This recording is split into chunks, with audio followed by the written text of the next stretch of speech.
दर्शकबिन नमस्कार। Kageshwari Manahara Gothatar ward number 8 होइन त बुवा 8 मा आज वीरभद्रेश्वर महादेवको परिषदमा भजन कीर्तन रामायण भजन कीर्तन होइन त बुवा आज चाहिँ फर्मेसी रामायण भजन भएको 5 वर्ष पुगेको उपलक्ष्यमा 5 दिन मनाउने भनेर आज माघे संक्रान्तिका दिन चाहिँ हामीले यो जुन रथयात्रा भएको छ। नगर परिक्रमा सहित हाम्रो रथयात्रा यहाँ समापन भएको छ होइन बुवा। हामीसित शम्भु रिजाल बुवा हुनुहुन्छ। बुवा स्वागत छ यहाँलाई। स्वागत, धन्यवाद। के छ आरामै हुनुहुन्छ? पहिलो त आराम ठीक छ। आराम भएपछि आराम छ, आराम हैन। भगवानको कृपाले श्री वीरभद्रेश्वरको कृपाले मलाई आराम छ। रामायण भजन 5 वर्ष भइसक्यो।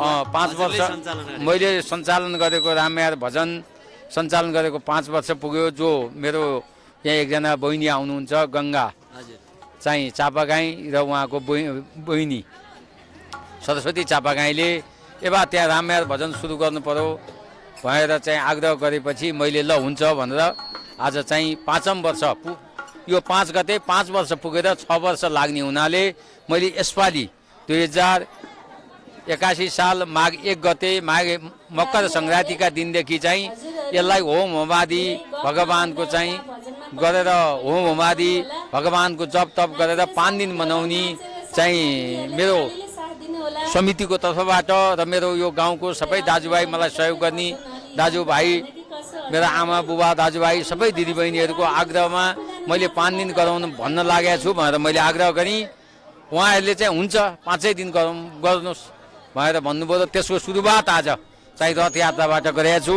अब भोलि पनि भजन कीर्तनै हुन्छ, पर्सि पनि भजन कीर्तन हुन्छ र 4 गते पनि भजन कीर्तन भएपछि 5 गते रामायण भजनको 5 वर्षको वार्षिक उत्सव हुन्छ यहाँ भव्य रूपमा। हजुर, भव्य र सभ्य रूपमा अहिले पनि विशेष गरेर मन्दिरलाई कसरी धान्न गइरहेछ? अहिले त धार्मिक क्षेत्रमा धान्नलाई गाह्रो छ होइन। अब यो मोठ मन्दिरमा अहिले मान्छेहरू कम पनि आउँछन्, किनभने बाहिर हो भने खाना भनेपछि नराम्रो काममा मान्छेहरू हजारौँ खर्च गर्छन् होइन। मन्दिर जाऊ भने चाहिँ हिजो गएकै हो भन्ने खालको पनि छ अहिले प्रकृति। अब यहाँ कसरी अहिले सक्नु भइसक्यो? मैले कसरी व्यवस्थापन गरेको छु भने मेरो यहाँ उद्धव आचार्य, श्रीराम जस्तो केदार आचार्य, नमराज दाई लगायत यहाँ चाहिँ मेरो समितिका शङ्कर रिजाल भएर चाहिँ सबैजना यहाँको समितिका हामी 11 जना छौँ। हाम्रो पुरा सहयोग छ, यहाँ सहयोग छ। त्यसमाथि पनि म व्यक्तिगत मेरो आफ्नो चाहिँ चिनजान भएको म अलिक खरो स्वभावको भएको कारणले मैले यहाँ चाहिँ तल एउटा झन्डै 1 करोड 10 लाखको चाहिँ मेरो नेतृत्वमा 60 लाख रुपियाँ चन्दा उठाएर मैले क्रियापति भवन बनाएको छु। यी समिति यी तल छ, वीरभद्रेश्वर महादेवकै नाम छ। त्यहाँ पनि वीरभद्रकुण्ड सामुदायिक भवन भनेर नाम राखेको छ। त्यसलाई चाहिँ अब अहिले हाम्रो ठाउँबाट मेरो चाहिँ यस नगरको नगर पिता मेयर उपेन्द्र कार्की, त्यसै गरी उहाँहरू हरिभक्त पुनासाइनी, त्यसै गरी मेरो सीताराम आचार्य, मोहन आचार्य, सदस्यहरू हाम्रो मुक्तिनाथ दाल। सकभरमा शनिबार मङ्गलबार चाहिँ मैले प्रत्येक दिन गोकुल धुप त्यहाँ बालेर मैले त्यहाँ चाहिँ धुपाउँदै राखेको छु र भगवानको म स्नान गराउँछु, त्यसपछि फुल चढाउँछु अनि म धुप हाल्छु। मैले चाहिँ प्रत्येक मेरो अहिलेसम्मको क्रियाकलाप भगवानले होइन मैले बोलेको कुरा मलाई चाहिँ मेरा आमा बुबा दाजुभाइ दिदीबहिनीहरूले नाइ भन्न सकेका छैन। मैले तैँले यति दिनुपर्छ भनेपछि म त डिक्टेटर, म मान्छे डिक्टेटरवाला होइन, म प्रजातान्त्रिक मान्छे, तर मैले यति दिनुपर्छ भनेपछि उसले नकारेन छैन आजसम्म भने यो आज मलाई जुन कार्य गर्न सफल गराउनलाई आजदेखि 5 गतेसम्म सफल गराउनु हुने सम्पूर्ण मेरा चाहिँ भगवानको चाहिँ सेवा गर्नुहुने मेरो भगवानको दाताहरूलाई म चाहिँ हृदयदेखि नै नमस्कार गर्दै उहाँहरूलाई फेरि पनि आज मैले भने कतिपय त यहाँ दिनुभयो होला, कतिपय मलाई सहयोग गरेर जानुभयो होला भन्दै म यो कुरा तपाईँसित समक्ष म केही बेरमा कुरा गर्छु।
रुकी